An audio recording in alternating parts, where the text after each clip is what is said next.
দীপ্তি আসা মানেই আমাদের সবার মন ভালো হয়ে যায়। আমরা যদি ৩ জন ৩ জায়গায় থাকি তাহলে কোনো সমস্যা হয় না। ২ জন এক জায়গায় আর ১ জন একা, তাহলেই আমাদের বড় প্রবলেম হয়ে যায়। ও আবার বই নিয়ে এসছে। আমি বলছি, "তুমি এটা কি ঠিক করলে?" আর এই ফুচকা দেখলে যে আমাদের সবার কেমন একটা হয়।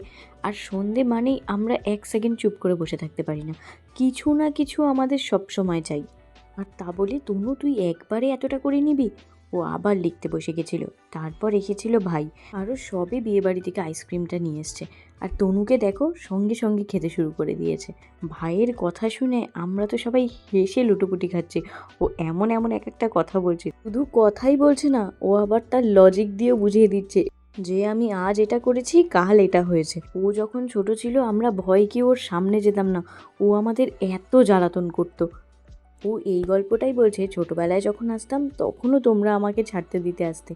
আর আমি বলছি, তুই এত বড় হয়ে যাওয়ার পর তো তোকে সেই আমাদের ছাড়তেই দিতে আসতে হচ্ছে ভাই। ও শুধু হাইটেই বেড়েছে। এরপর ভাইকে ছেড়ে এসে আমরা কিছুক্ষণ গল্প করে খেতে বসেছিলাম। আমরা সবাই খেয়ে উঠে পড়েছি। দীপ্তি ১২টা থেকে ১টা ১৭ পর্যন্ত ভাত নিয়ে বসে আছে। আর আমি ওকে বলছি, এরপর আমরা গল্পটা কখন করব।